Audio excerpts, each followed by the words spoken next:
have to send a very humbling text to my husband first thing this morning.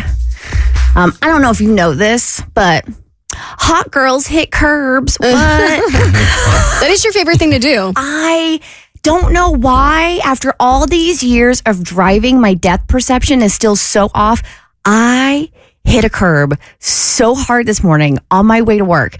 Same route to work. I go every single morning. But this morning, when I say I took out a curb, I laughed I audibly laughed in the car at how bad I hit this curb. There were witnesses. I'm sure they got a good chuckle this morning. But now I need to send a text to my husband and be like, might need to check that back right tire because I done did it again. Oh, no. And the worst part about messing up one tire is you got to replace them all. I learned that the hard way. Oh, no. I hope you don't got to replace it. I don't think I have to replace it because, she drove fine the rest of the way in. Not that that means anything. And I don't know crap about cars, but...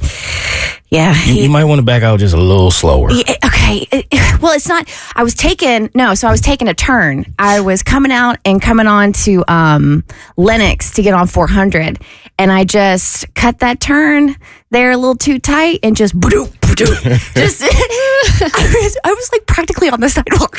I don't know what I was doing. Really? You hit that thing? I hit it so hard. Look at you giving her driving advice. You haven't been driving a car in 8 years. I drove for 20 years. I don't know why y'all keep with this joke, man. I've drove most of my life in the hardest place in the world to drive, might I add. I could imagine how many curbs I would hit in New York City. Yes. Lord help us all. Yes, Tommy. Abby, who told you have to replace all your tires? The guy at the tire place last he time. got you. Exactly. Well, you have to replace at least 2 of them. No, you don't. He got Yes, you. you do. Google it. No, Oh my you God, don't. If the treads are like, what I have learned is depending on like how bald the tire is, what the tread looks like you don't want a bald tire in a tire with full tread. Well, yeah, a ball tire is one that needs with replacement. So I feel like unless they're both getting to the point of needing replacing, you should be fine replacing one. That's why we rotate the tires, because they have to be even. That's what the tire salesman said. Listen, He told you the tires was married because you'd be apart. I don't know much about cars, but I do know you gotta have even tires. And he told me I had to get it painted. All right, listen, right? Needed a new interior. I know it's so early, but if there is a car mechanic listening, even though that may be a tire guy might agree with Abby just so he can sell more tires, but Just pretend you're a tire guy. Just some man in his 40s call up and back me up. if you have substantial tire knowledge, 1-855-BERT Show, 855-237-8746, and we will put this to rest. All right, Mo, your friend did he actually embarrass himself on live television? He did. He tried to get himself a little extra saucy, put some sauce on himself for an interview, and didn't go his way. So he was asked to be on a television show. The host, her name is Portia, and she has this daily talk show that's on regionally in I think 20 different states or something like that. And Is this the former Real Housewives of Atlanta? no, I thought it was too. Yeah. But no, they just share a name, but Okay. 2 different people. And but I guess it's a big deal for him in his industry to get this invite, and so he was very excited about it. And so he goes to his barber and he tells his barber what he's doing. So his barber just oh, well, if you're going to be on television, then this is a moment for both of us, because his barber wanted to have him looking right. Of course. So he gives him what I've never heard of before, but apparently they're called fibers, and it's something that barbers are now putting in guys' hair, which is supposed to make your hairline look a little more fresh, a little more crisp. Oh, like extensions, but for dudes. Yeah, something like that. Exactly. Just it refreshes your hairline, makes you look young again. If you're losing your edges a little bit. So if your hairline is starting to run away from you, they can use these fibers to bring it back towards your face. Exactly. Okay. Exactly. And some people might have seen them. Sometimes the videos go viral because it's like a spray. So they'll put this little thing on your face so the spray doesn't get on your face, but it gets right and fills in your hairline.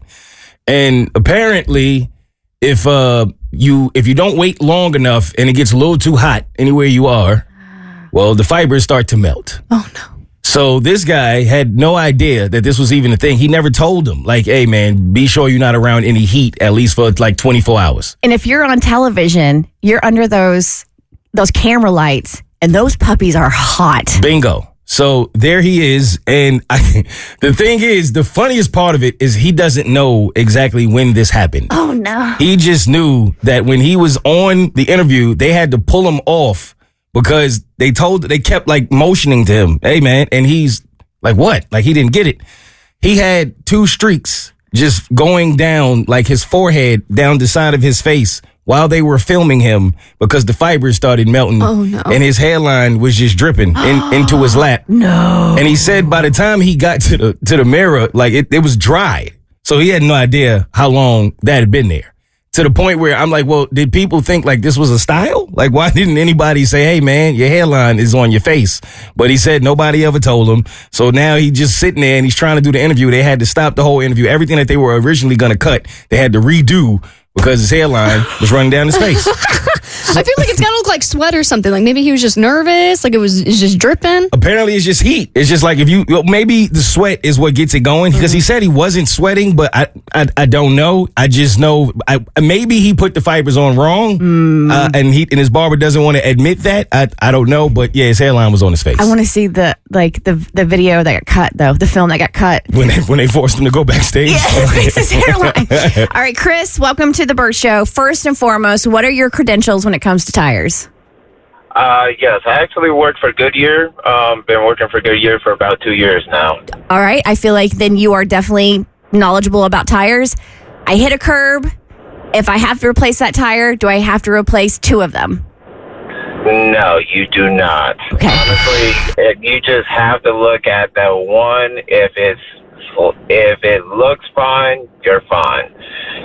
If it gouged just slightly, you might want to replace it. But other than that, you can keep rolling. Thank you, Chris. Okay, it's not just the tire, guys. It's my parents, too. Like, my mom was here when I busted my tire about a year ago. I remember that. And she was like, yeah, you have to get at least 2. And then we just ended up replacing all 4 of them.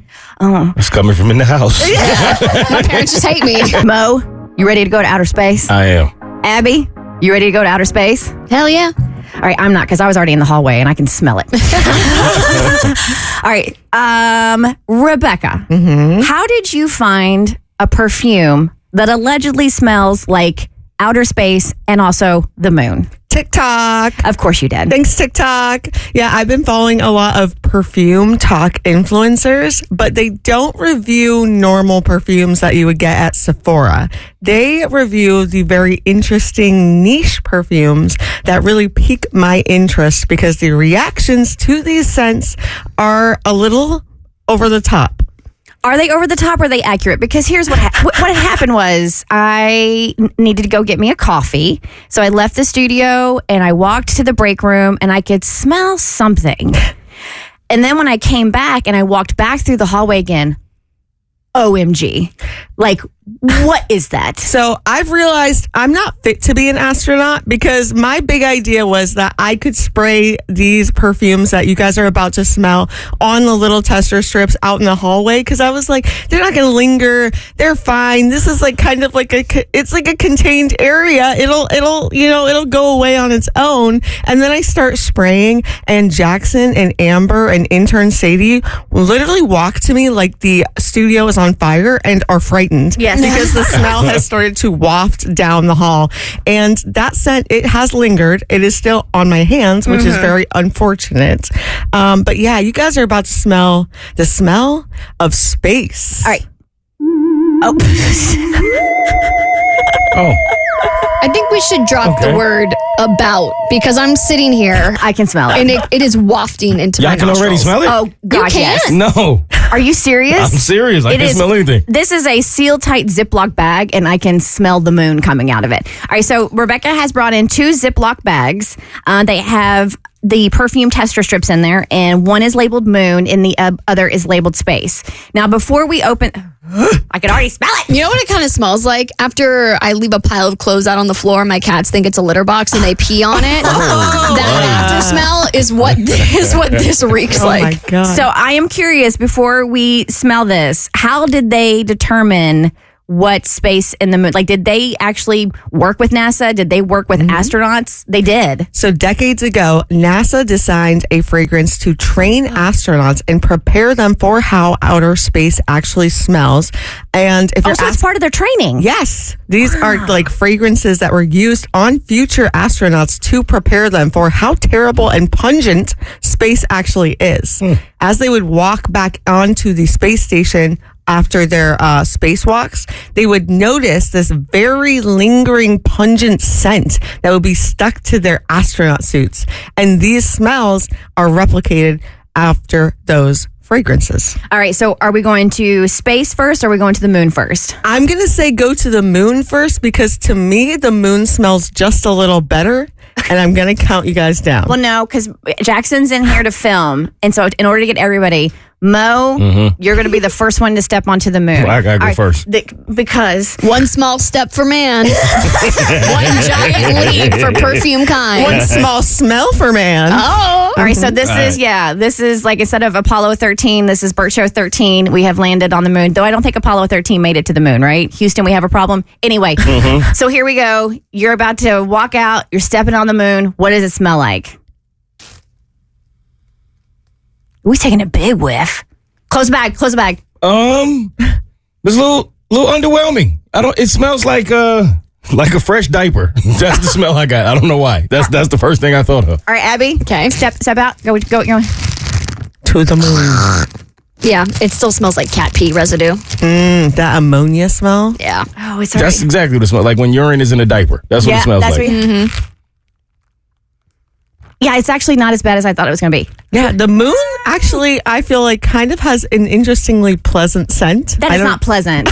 You're crazy if you wouldn't think go that's pleasant. pleasant. Maybe I'm kind of freaky. It has like an undertone of vanilla that you can kind of smell if you really like put the tester right up to your nose. I get that. Yeah. I get that hint of vanilla on the moon. Do you? Yeah. I love that you smell that. I love Definitely that urine for me.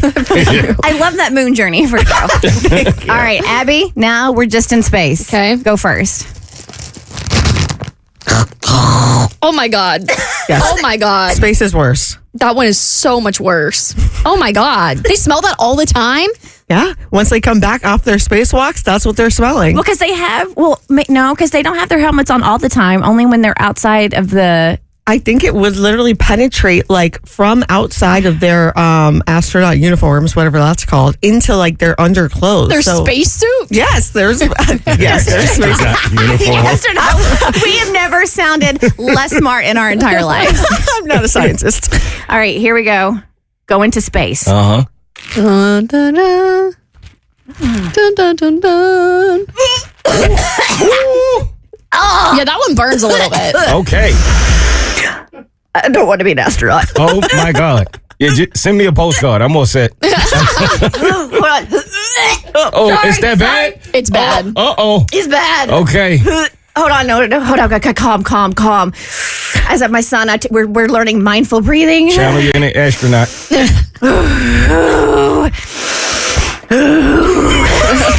Okay, okay. I should have went first. Go. I want to go now. Go, Mo, go. Okay. Go to space. All right. Go in, get in.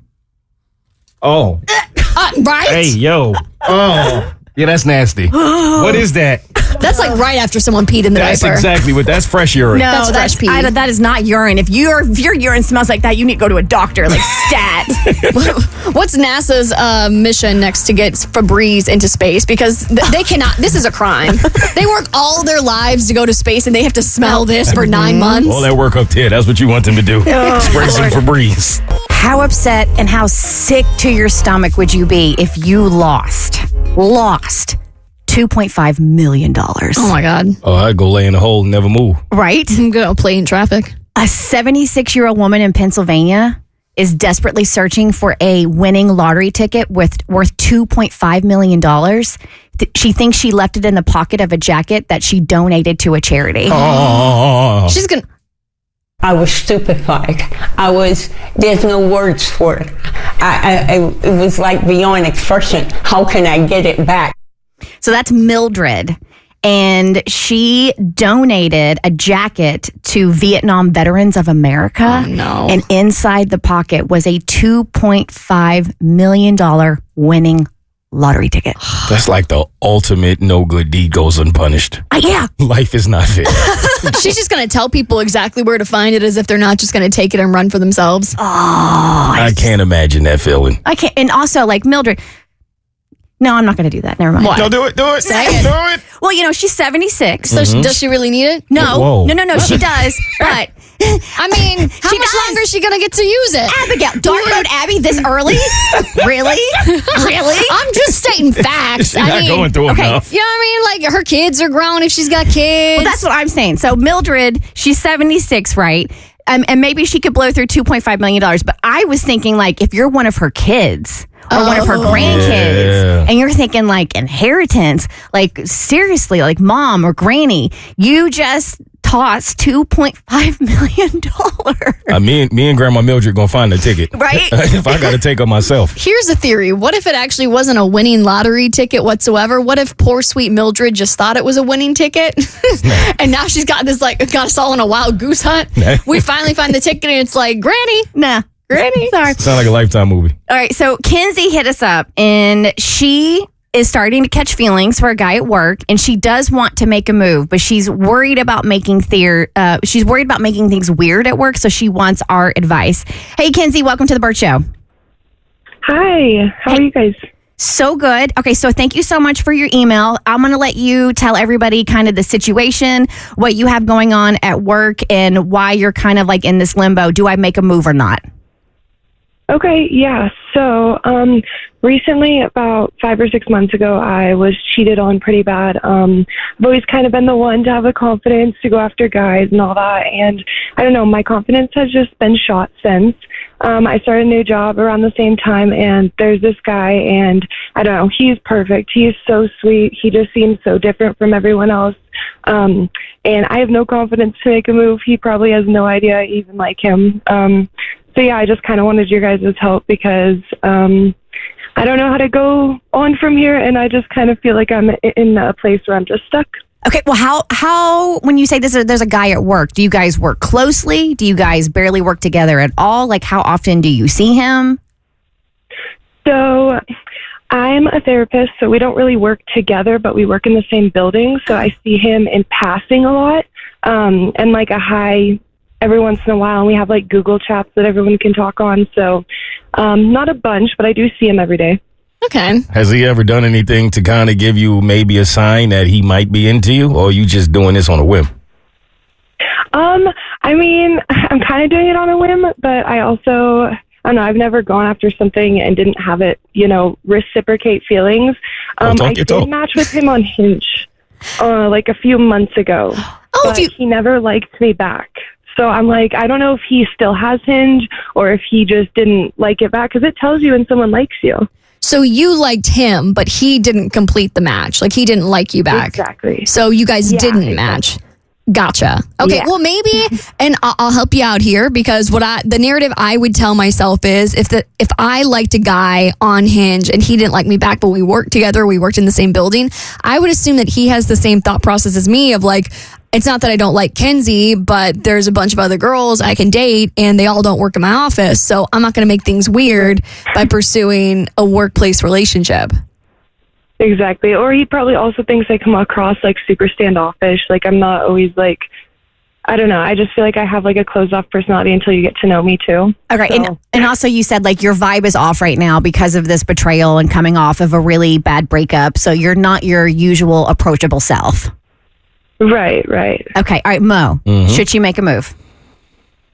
See, work is tricky for me, man. It's such a high risk in case it doesn't go the way you want to go, and now you got to see this person every day, and it's awkward. So high risk, high reward. That's true too. Yeah. Listen, I normally, for me, I wouldn't try at work, but if you feel a connection that you just feel is undeniable, and it's something that you are going to regret not knowing, then I'd say just go for it. Just ask them. And y'all don't work directly together. You see them in passing, so that makes it a little better. So, yeah, shoot your shot. The workplace thing is so delicate, though, especially if you don't see him all the time. Like, I think when the way you're describing it, it seems like it would be low risk because you don't see him all the time. But at the same time, how do you know that there's really a connection that's worth risking? Like, if I was you and let's say like some guy was going to approach me and I see him like once every 2 months because we say hi to each other in the hallways and he just asked me out, I'm going to be like, whoa, like we don't even know each other and you're just going after me. So if I was you, I would kind of ease into it and I would go from just saying hi to each other in the hallways every now and then to trying to start a friendship at the workplace so it doesn't feel as completely like out of the blue when you go for it. Okay. Yeah, I could get that. I could start that. And Kenzie, I'm sitting here thinking too, like, I'm kind of in the same boat as Abby. Instead of just asking him out, you work in the same building. You work in the same industry. Why not just say like, hey, you want to grab drinks after work? Like, it doesn't have to be like a date. It can just be like colleagues, talking about colleague stuff, and then see if you pick up a vibe. And if there's something there, hopefully he'll start to initiate it. Okay. Yeah, I think that's definitely a good idea. I think I just have a problem with wanting to go after what I want right then and there, but I can slow it down. All right. So let's go ahead and let's start initiating this plan. What are you going to do today when you see the dude?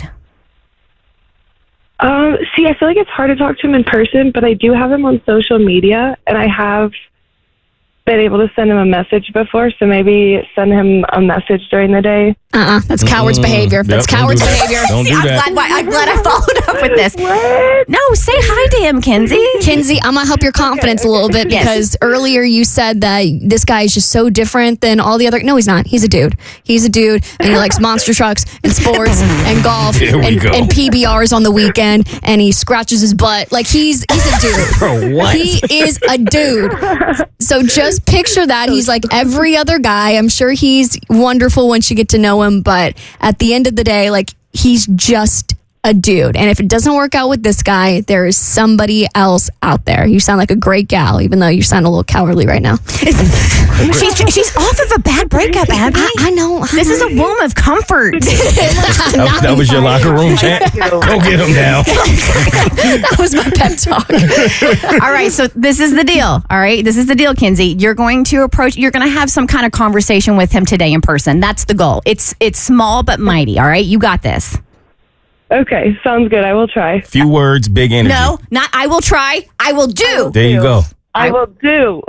Did she end up putting her ex-husband and her ex-husband's new fiance on blast on Facebook yesterday? That is the question. All right, so Rosie called up and she had hit us up via email wanting to use our show. What did she share with us yesterday? Rosie had seen a bunch of Facebook posts from her ex-husband's new lady, basically saying like, oh, I'm so glad I can show my man what true love is like. Yeah. And basically throwing shade at Rosie for being a bad ex-wife and not being, good to him and showing him what true love is like. And Rosie just feels like everyone on her Facebook timeline is getting the wrong side of the story. And so Rosie called us up, basically using us to show that her side is legit and that she was good to her ex-husband. And really, he was the one of the wrong, despite the fact that his new wife is making her look really bad. So she wanted to post our segment from the Bert Show on Facebook so that everyone could see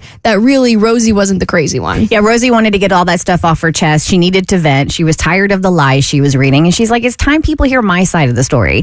That he was... He sat on his butt on the couch all day. He never contributed to the bills. I didn't take him to the cleaners when we got a divorce because there was nothing to take. And so you could tell like girl had hit her limit, especially after the last post her ex-husband's new fiance posted, and she was just done. And I think you guys were good sounding boards, and you gave sound advice because you were like, don't post it.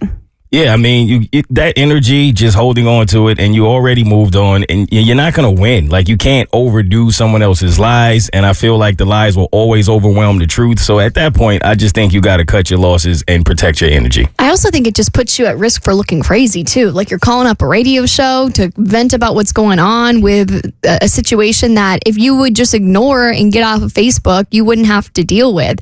And I get it. Like, you want justice served. You want people to know that you're in the right, but at the same time, like, you can't argue with crazy. Like, they're going to twist your words no matter what. So I didn't think it was a great idea, and I didn't want to be dragged into it. I was like, leave me out of this. Like, I got enough drama in my life. All right, so Rosie, Tommy sent you the podcast link for you to share on Facebook. What did you do? Okay, you guys. So I listened to it twice or maybe 3 times after you guys sent it to me. Mm-hmm. And I didn't like how I sounded, y'all. It was so tempting to post it, but I decided not to ultimately. I don't think even posting it would shut her up. Like, once I reflected on what you guys said and everything, it's like, it doesn't matter if I call them out, like they're going to double down. They're going to just try to drag me again. Like it might make me feel good for a second to be like, I finally said my part of the story. But, I'm going to refuse to let them bring me into that circus.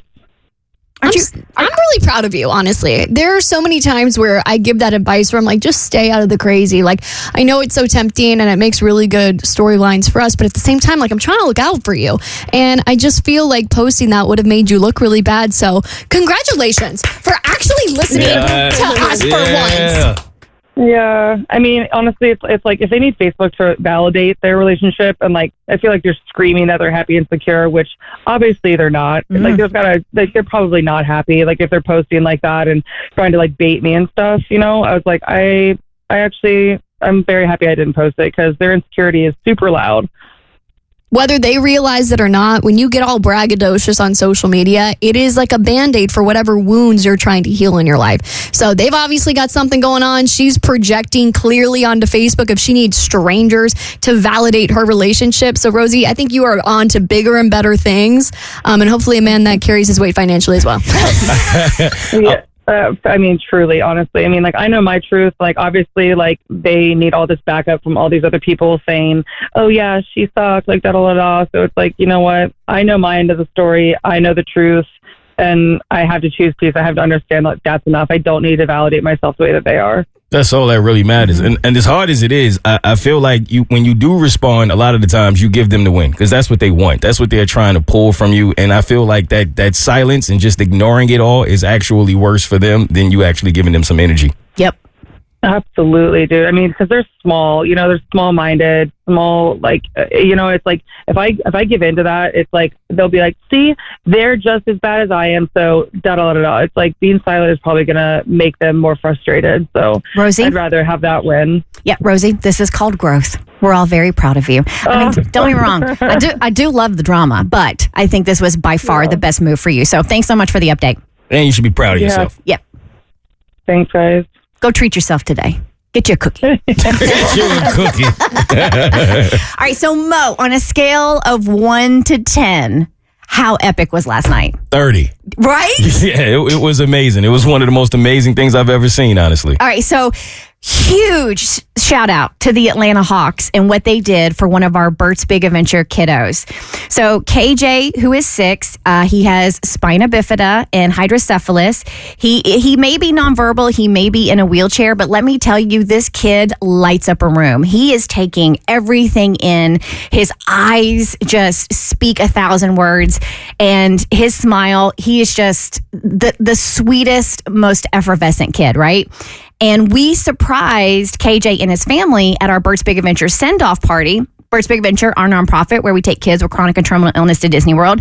We surprised their family with the fact that KJ was going to get signed to a 1-day contract to the Atlanta Hawks. He was going to become an Atlanta Hawk for a day.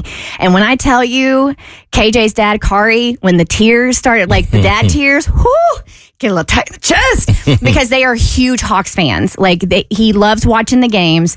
So it all went down last night. So KJ and his family, they arrive at State Farm Arena. They go through the VIP player entrance. Oh, as they should. Absolutely. Right. So they go through the player entrance, go straight to the Hawks locker room. As they walk into the Hawks locker room, there they see it.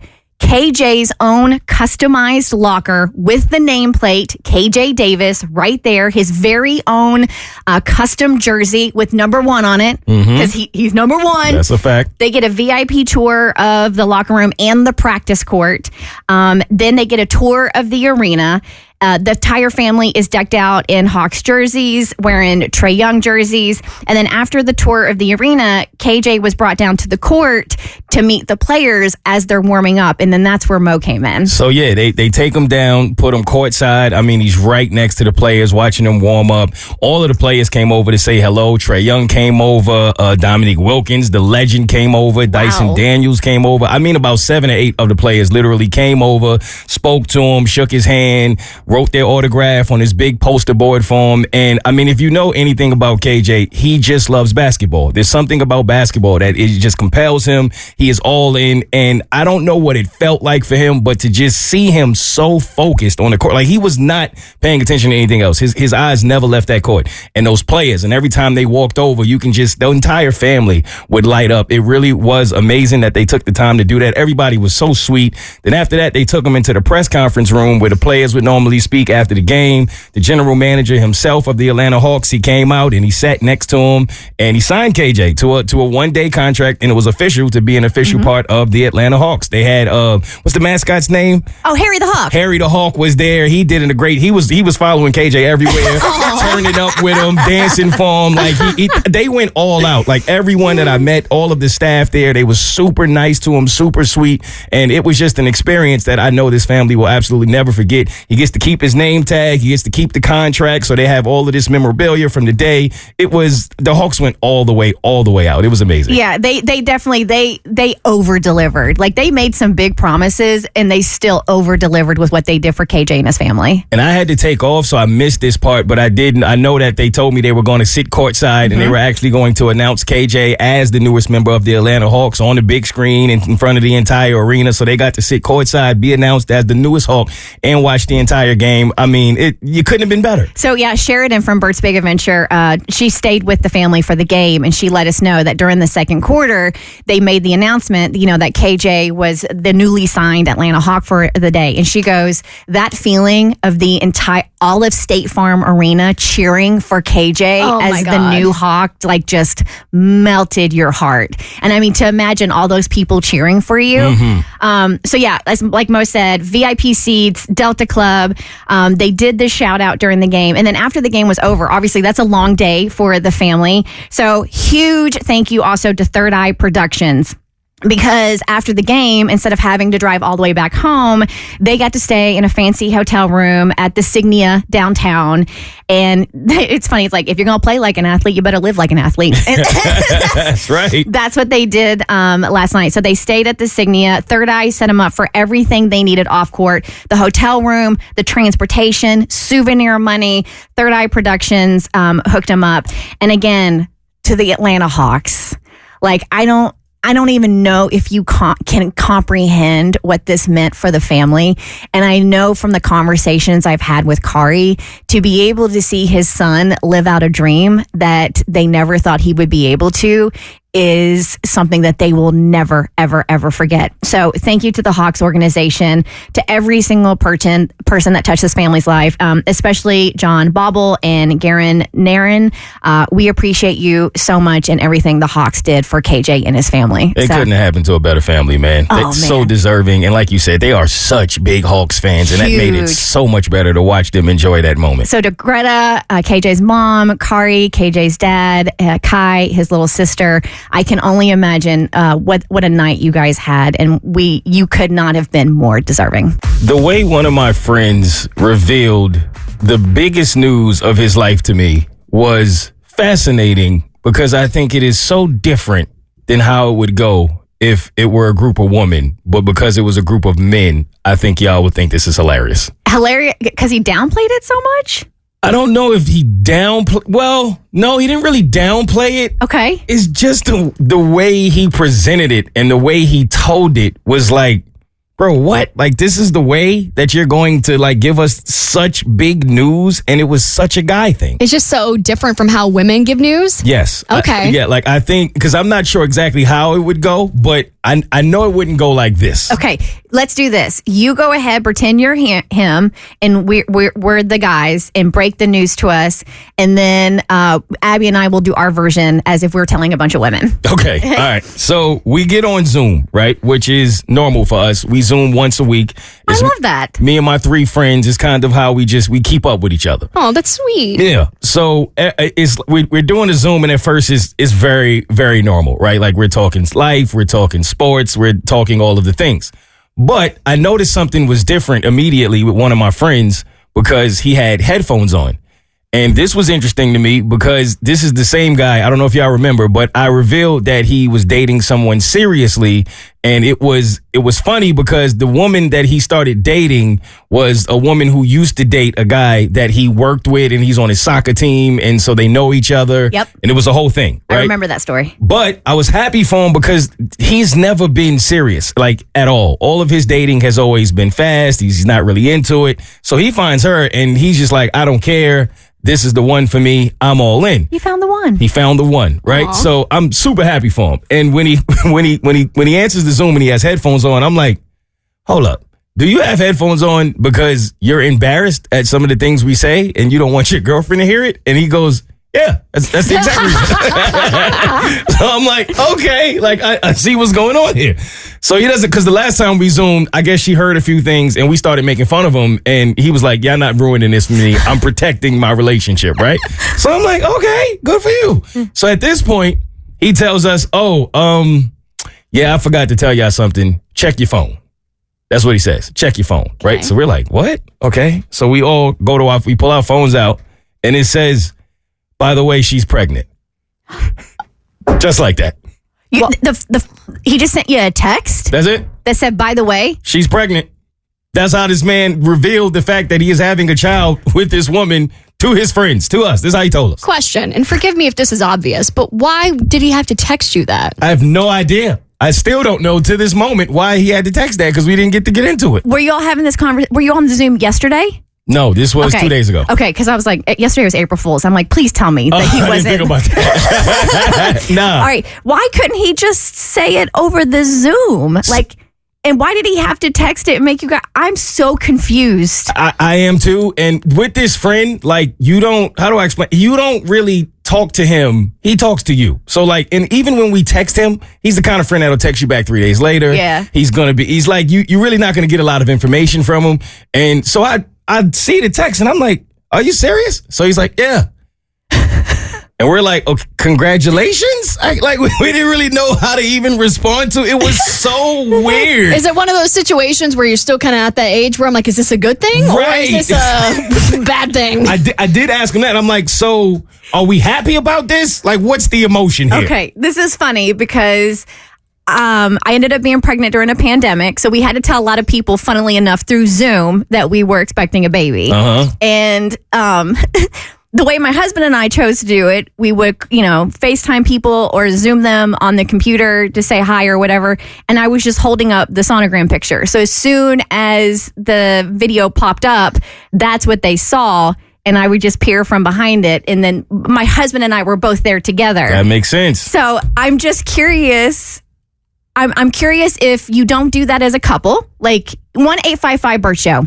If you'd like to weigh in with like how you told your friends, not family, but your friends that you were expecting. Do you not do that like as a joint message as a couple? Because, my husband and I, we told everybody together, not separately. And the just having you on Zoom, but then texting, it's just, I'm really happy for him. Congratulations. And I asked him, I said, are we happy? He said, no, I'm very happy. Okay. It feels like a secret. Right. So I'm like, maybe she didn't want him to tell anyone yet, and he just did it anyway. Like, it was so fascinating. And I was like, maybe this is a guy thing. Like, I don't know if this is a him thing or a guy thing, because it was like, okay, if you're happy, we're happy. And then he went right back into talking about sports. He was like, so, LeBron James. And I was like, bro, what? Well, it would make a lot of sense if it was so early on that she's like, don't tell anyone. And maybe she's like a couple of weeks into it, because it's still possible that you could lose the baby at that point, because I know it's very, very fragile up until like 12 weeks. But he's like, well, I don't want to keep it from him. I don't see what the big deal is. So I'm just going to text him. We're pregnant. I think that's exactly what happened. Yep. All right. Well, that's how it goes. Congratulations. Yeah. I think. All right, give us just a minute. We're going to get into our spring break sting here in just a second. And I didn't realize how long it's been since we've done this. Because, Mo, you said we haven't done one since you've been here. And you've been here, 7 years? It's been 7 years, and I don't remember us doing this at all. So she thinks her boyfriend is cheating on her. She couldn't afford to go on spring break. He went on spring break. So we're going to call the hotel room and try to do a little spring break sting. So we're going to get to that in just a second. First, it started off sad, but it ended beautiful. And I wanted to share. So there is an author that has become a bestseller thanks to TikTok. Uh-huh. So author Jonathan Stanley was at a book signing, and he was sitting there at his book signing, but nobody was there to get their book signed. Oh. So he was just sitting there by himself, and a woman saw him, went and bought a book, went and got it autographed. They posted this on TikTok, and he blew up. It went viral, and now he has a bestseller. So here's the story from Inside Edition. Then, a customer named Taylor noticed he was being ignored. She felt sorry for him. I know what it's like to have people walk past you and not really give you a second glance. So she posted this video. This sweet man is sitting at Barnes & Noble with a stack of his books he wrote, and my heart is breaking every time someone passes him. Her 4-year-old daughter, Ella, walked up to the lonesome writer. It was Ella that walked up to me, and the first thing she said was, I want to be an author when I grow up. The video of the bookstore encounter has been viewed an astonishing 100 million times and counting. Get this, his book, Purposeful Performance, The Secret Mix of Connecting, Leading, and Succeeding, is now a #1 bestseller on Amazon. Wow, that's incredible. See, sometimes you just got to show up, man, and life will show out for you. Yep. And then, Mo, I know you found this, and I watched the video.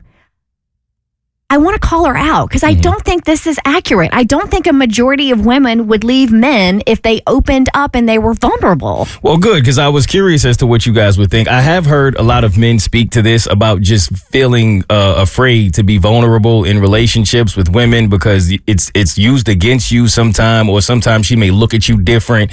So this, I've never heard a woman speak to it, and that's why I think this went viral. And it was interesting because she says that if you do this, there is a 98% chance that a woman will ghost you.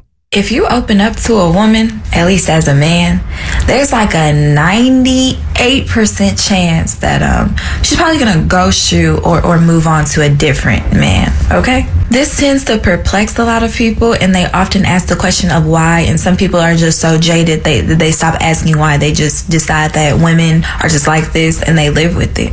But women often see men as ideas, not really who they are as an individual.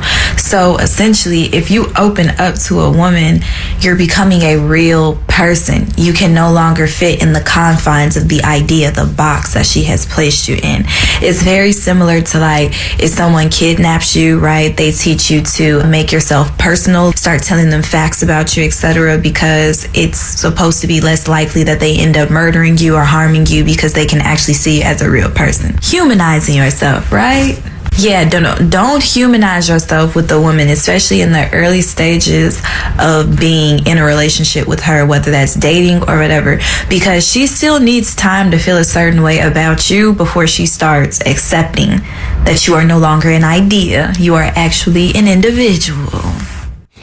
So I don't like to generalize, right? Obviously, not every woman, not at all. However, in the fact that a lot of men do seem to complain about this and this went so viral, I was just curious as to what y'all think about what she's saying. This is the first time I've ever heard anything like this. And I think now more than ever, emotionally intelligent men are so attractive.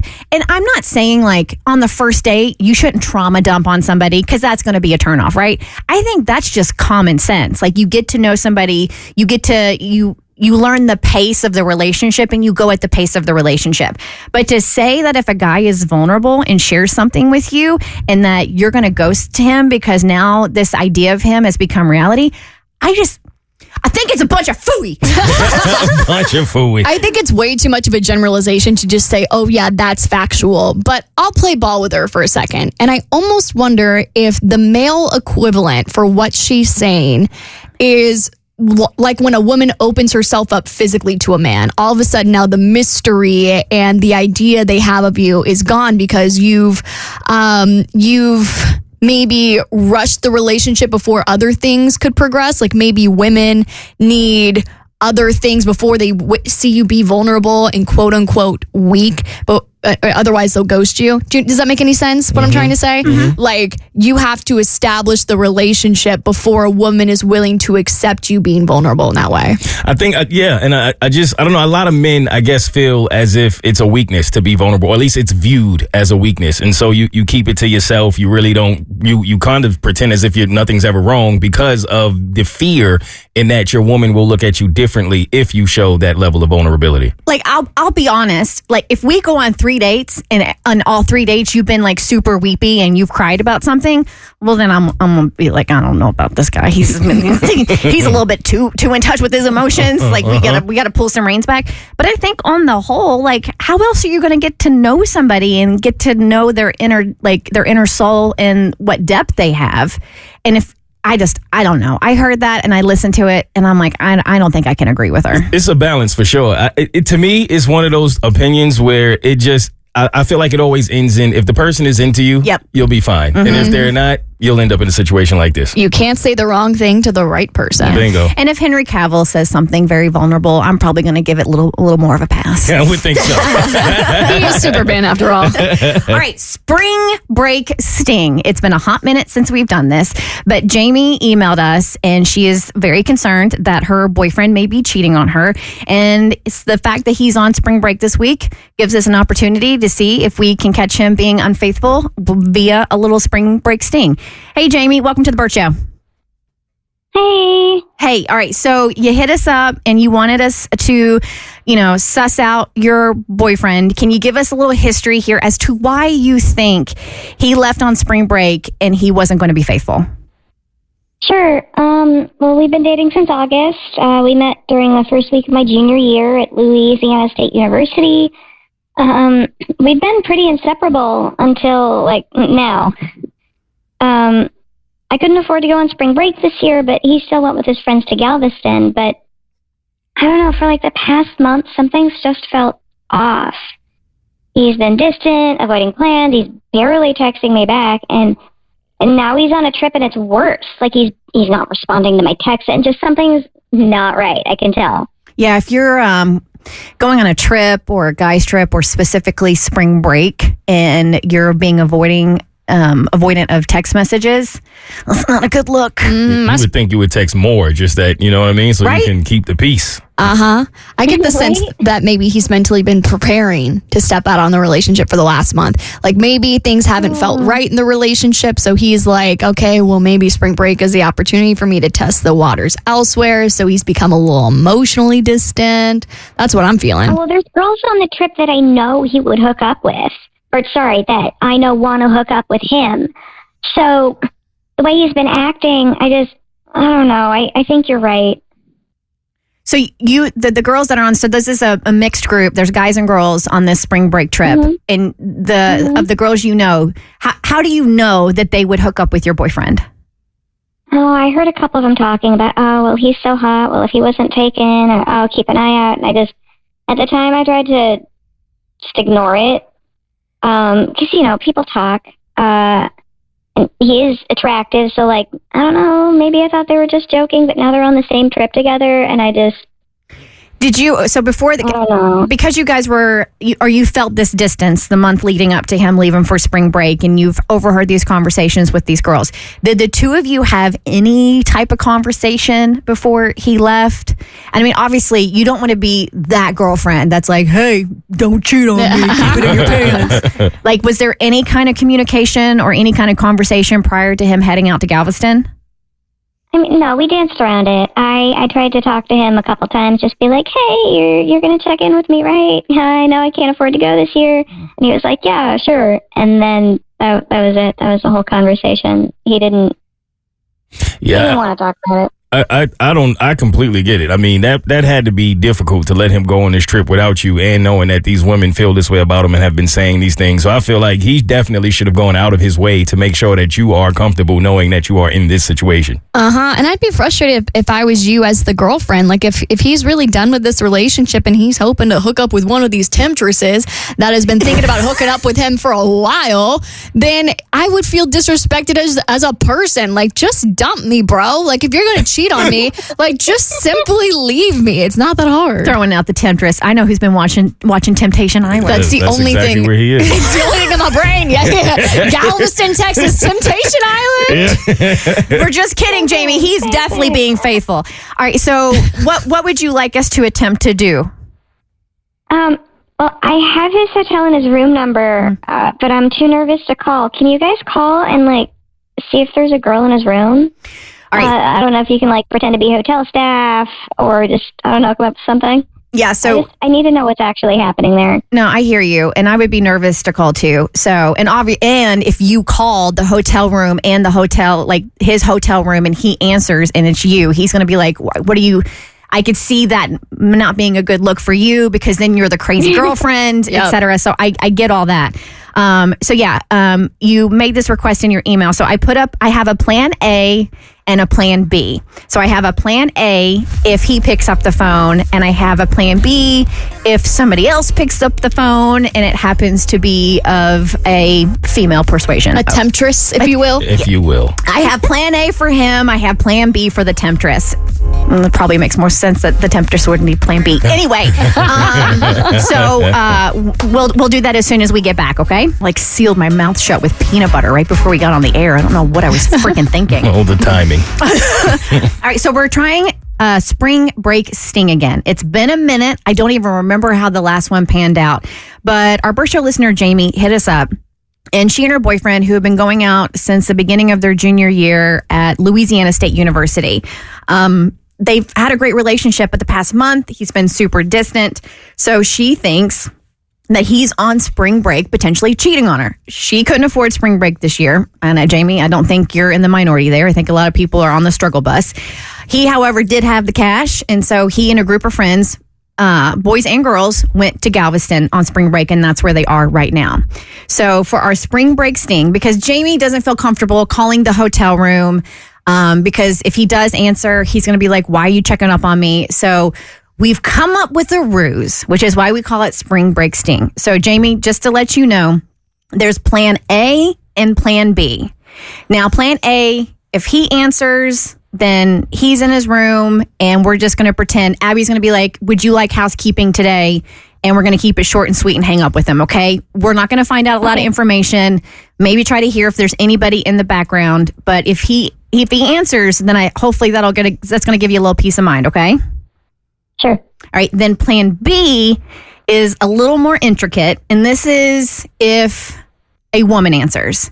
So if a woman answers, we're going to go into plan B, and I've written up a script for Mo. I am proud to say, y'all, that I was the one that came up with the excursion do for two, not ChatGPT. Thank you very much. Very clever. Very clever. You did that. Hey, You did that. This is why you won the Gracie. I did. I was like, what's going to sound so stupid and funny for air? Ooh, a do for two. So Mo's going to pretend to be the hotel concierge, and he is going to confirm this romantic excursion, which is the do for two. Okay? Okay. All right. So you hang tight. Tommy's going to call the hotel. We're going to do this off air because we don't want to disclose the hotel name and the room number. And then as soon as they patch you through, you're going to bring us up. Yep. All right. Stand by. Talk amongst yourselves. All right. Are you ready? I'm ready. Let's do this. You channeling your internal hotel concierge? I am. Do men have a customer service voice like women do? Like, you know how women always kind of go up an octave anytime they're dealing with somebody? I'll probably go a little deeper, a little more professional. Oh, a little bit more professional. Yeah, you know, give you that little deep. Okay. They're going to be like, I want to hook up with you. Smooth talker. Oh, it's ringing.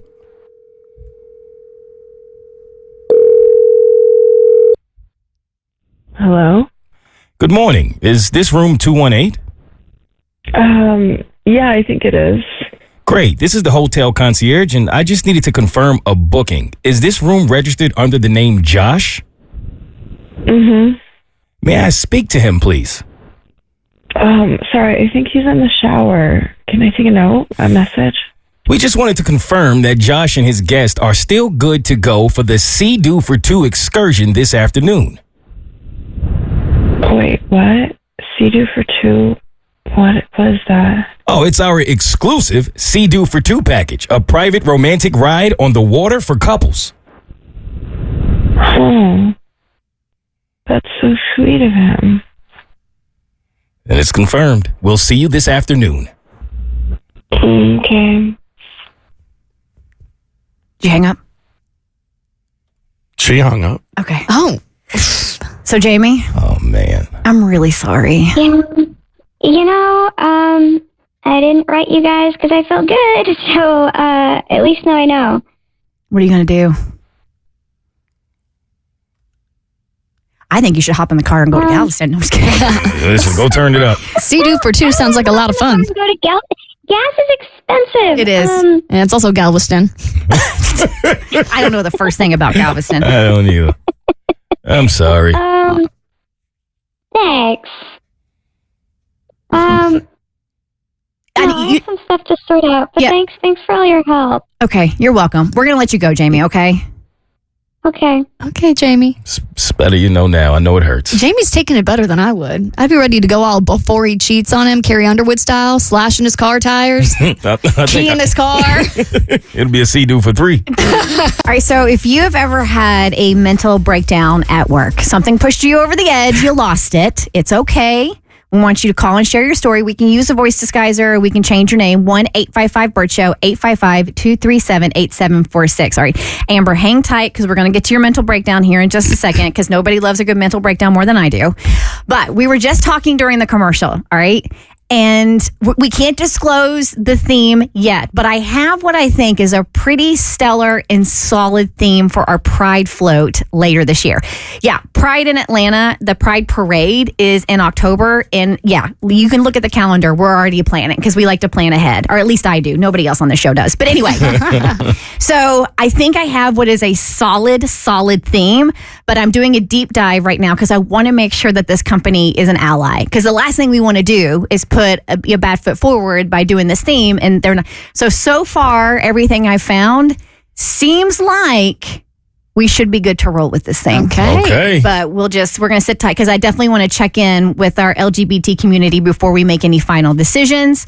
Because I want to make sure that this is an all-inclusive float in the Pride Parade. But can't wait for our Chick-fil-A themed Pride float in October. That's not what we're doing. Really? That's not what we're doing. Obviously, that was the joke. That was a good joke. We got it. Yeah, that we did. Yeah, we got it. All right, Amber, your mental breakdown. Turns out what happened to me is comparison entered my home and thieved me of my joy. Oh, no. Kristen. Oh, no. She is horrible. So what's been going on with me lately is we're all human. We all have our moments when things just kind of suck, you know.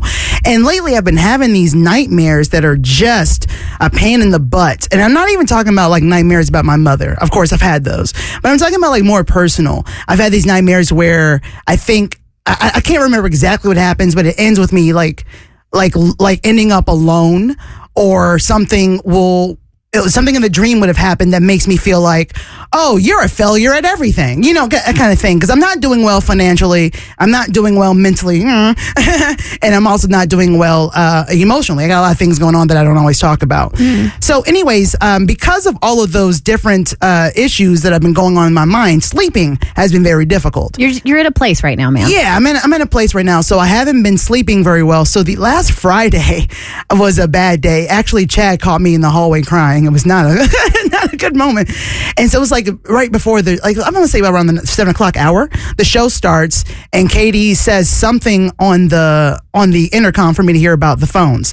And I yelled at Katie. She didn't hear me because I didn't hit the button. She said something that I already knew to do, but I was already super irritated. I'm like, I got it, Katie, I swear to God. And I just yelled. Okay. And Jackson and intern Sadie are in there, and they're like, whoa. And I'm just like, oh, you saw that. So I had to apologize to them. It wasn't that big of a deal because Katie didn't hear it, but I did lose my cool, which is not something that I do. I was getting ready to say, I don't think I've ever seen that side of you. Yeah, I'm not the kind of person who just explodes in anger or any type of emotion. I tend to bury it deep. And I think because I've been doing that, that was my explosive moment, I believe. I'm super glad Katie didn't hear that, but I have to hold the intercom button, thank God. But I felt horrible because I was completely out of my own character. So I guess I wanted to ask you guys, have you guys ever had like an emotional breakdown, or mentee B is what I like to call them? Oh yeah, the good old mentee B's. Yeah, I did. I remember it. I came in here and just couldn't do it that day. I still think about that day a lot. It was just one of those days where it just genuinely felt like the entire world was on top of me and I was collapsing, and I was like, I can't do the day. Like, that's literally how I felt. I just cannot do today. That was the last time I remember having one. For me, a lot of my mentee bees, if you will, come from a place of frustration. I don't handle frustration very well. And so a lot of that is usually stemmed from not feeling in control. So anytime I've had like a mental breakdown at work, it's always been because maybe I did the right thing, but then I was accused of doing the wrong thing. And then you feel out of control. And like, I do this, and this, but then I'm being accused of that. And there's so many things that you can get stacked up on and get frustrated with. But I think the slogan that we say often on the show is "This too shall pass," and that's so true in every situation. Did is we make that up? Was that us? No, that was Tom Hanks, the great philosopher Tom Hanks, I think. Socrates or somebody. Yeah, we need to figure out who to correctly attribute that to. I mean, I'm sure Tom Hanks is loving. They were like, Tom Hanks came up with the phrase "This too shall pass." It was probably like Aristotle or somebody, but yeah, this too shall pass, and it sucks in the moment, and you just got to get through it and realize that whatever's happening right now is preparing you for something else, or it's trying to push you in a different direction, and maybe that's what these dreams are telling you to do. That may be it. I think so. Yeah. I mean, we've all had those moments where like a level of frustration and it's, life interferes with work. And I think especially for us, because our life is so intertwined with work because of what we share and being vulnerable. So those lines get, muddied quite a bit. And I think it's just, that's your sign when you see yourself, when you come out of character like that and you see yourself do something like that, I feel like that's your sign that you need to make some adjustments and some changes. Yeah, I knew I hit rock bottom when Chad hugged me. That was... That's our engineer, who we adore. And I love Chad. He said, damn, I must be down. It's a tough day when an engineer looks at you and says, I can't fix that. The Wi-Fi is going to be slow and I'm going to just have to give you a hug to make it better. Sorry, not sorry. Talk about the ultimate phone call. An Uber driver found out that he made the Yankees opening day roster. Mo has why you should care about sports. Couldn't care less about sports. Balls just ain't your thing. Don't give a about trophies or no Super Bowl ring. You watch reality TV, not Sports Center reports. So Mo's here to give you a reason you should care about sports. I love me a good triumph story. I love when somebody just sticks to something and they don't give up no matter what the circumstances are, and it finally pays off for them in the end. And that's what this journey was for J.C. Escara. It's a beautiful story of triumph and sticking to it. So he always wanted to play in the major leagues. That was his dream. And he got drafted by the Baltimore Orioles in 2017, but then they released him in 2022. And he had been trying to get back into the majors, but he just couldn't. He wasn't getting the call and he wasn't getting it done. So he had a taste of the bigs, but then got called back down. Which I think is even worse, right? Because you got that feeling, you were right there, and then it didn't pan out. And so he was trying to find a way to still make a living because he had just gotten married, he's having a child, and life was coming at him really fast. But he didn't want to give up on his dream, so he had to do what he had to do. In the meantime, he started driving Ubers in order to make ends meet. But right at the point when he was literally about to give up and quit and say, listen, I just got to be a family man and do what I got to do, he finally got that call from the New York Yankees out of nowhere, and they told him that they wanted him to be on the opening day roster. And he had the opportunity to call his mom and tell her the news, and it's the most wholesome thing you'll probably hear today. Are you ready for baseball season? Yeah. Yes. Let me introduce you to the newest member of the Yankees official roster, J.C. Escara. After years in the minor leagues, working part-time as a substitute teacher and an Uber driver to pay his bills, he just earned his spot on the Bronx Bombers. And take a listen to the emotional moment he told his mom the big news. Mom, paano wala yun?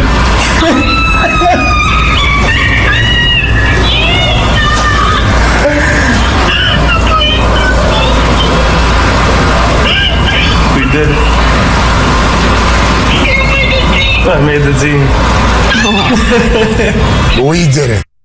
Shout out to NBC News for that clip. It's nothing better as a son than knowing you get to call and have that moment with your mom and him saying, we did it. Like, that just that gave me all the feels. Oh, she was wailing. That came from the depths of her soul. Yeah, she needs some shoes. and like to be on the Yankees opening day roster. Oh my God. Of all the teams, man, that is special. It's very, very difficult to make it to the majors, and it's very hard to make it with the Yankees. So shout out to that man for sticking to it and actually completing his dream. Listen, I don't want to make something beautiful ugly. Oh, come on, don't. Yes, you do. Yes, you do. We made it this far throughout the show. You have no problem doing it. Go ahead. So, well, definitely got to call your mama. And because I mean, she's the one that I'm sure got you into baseball and took him to the practices and took him to the games. And you can tell he and his mother have a beautiful relationship, and how you treat your mama is how you're going to treat your significant other. Like, I love everything about that. I'd also like to hear the phone call he made to his wife and baby mama. But maybe he called the wife first, and the phone call just wasn't as newsworthy as when he called his mom. It wasn't like the mom was wailing. Yeah. I mean, that came from a place. Whereas the wife was probably like, "Oh my God, I knew it, baby. You did it so good." So, come on. Can we have nothing in this life? His wife is carrying his child. Yeah, but his mom carried him. Okay. She took him to Little League practice. Tell me this. Every day. You're taking Jimmy to small ball every day. Not every day. They have they practice once a week. They're freaking 4. Once a week. I get it. Like, as like them, I totally get it, and I love that for her. I told you I was gonna make something beautiful ugly. Especially with you having this take as you're taking Jimmy to play baseball. I get it. You should be on mom's side. I mean, I am. I want to hear the phone call with the pregnant wife. I will reach out to NBC News and see if we can get that phone call for you. This is the investigative journalism we need. Yes, I'm here for it. All right, producer Jackson, you aren't the first and you won't be the last to drop the Bert Show name in order to try to get something. Yeah, this was a slice of humble pie that I was not ready for. So you dropped you did a little name drop, and it didn't work out the way you had hoped? Yeah. So yesterday I was running a little late to work to the studio in the morning, and for that reason I was driving a little faster than I normally do.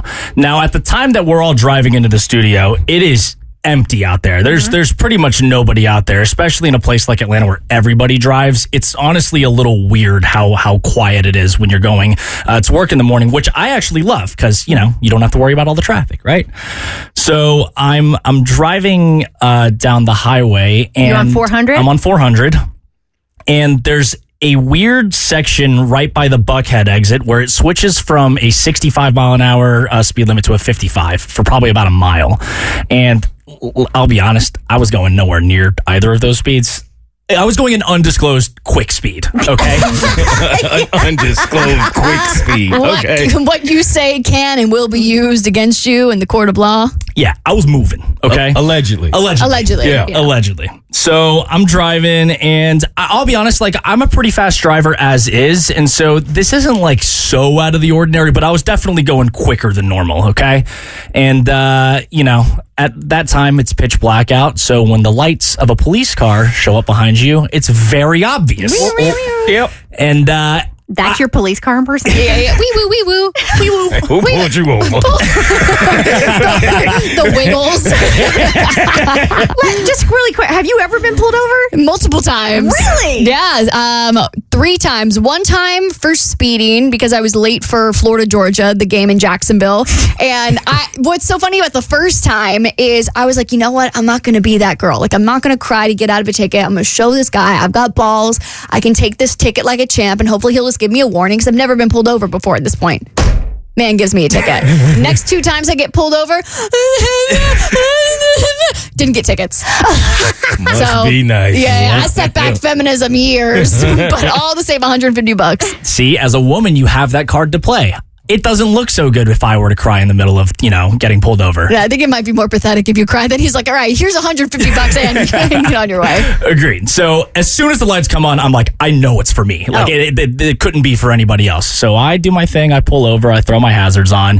And he comes by the window and, he asked the whole thing of, do you have any idea how fast you were going? And I was like, no, I have no idea. Sorry, I'm a little late for work. I work for a radio station that's right up the street from here. I said that kind of subtly, but enough for him to obviously know. Just to see if he was interested. Would take. Just to see if he would be like, what radio station is that, Want me to dedicate a song to you later on? He says nothing, and he goes, because I told him, work starts at 6, and at this point it was like 6:01, and he was like, you're already late, man. You're going I caught you going X insert fast speed. I here. love how you don't want to disclose how fast you were going. It was quick, okay? It was speedy. I was moving.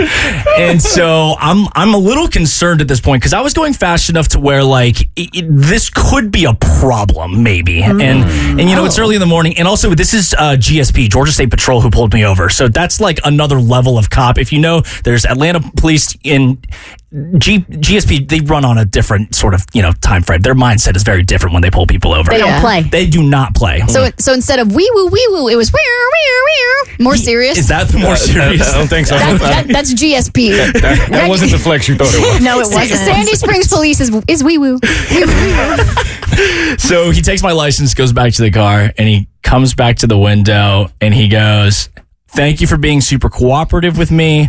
I brought it down a lot so that it's no longer a super speeder, which means it won't be points on my license or anything." He's like, "Make sure you sign here," whatever. So I'm like going to sign and he goes, "What radio station do you work for, by the way?" And I'm like, like maybe this is my chance. And I'm like, you know, Q99.7, the Bert Show, you know, right down the street from here. And he goes, "Never heard of it." Enjoy your ticket. Yep, that's exactly how it ended. It's the Bert Show, which cops don't listen to. The Bert Show.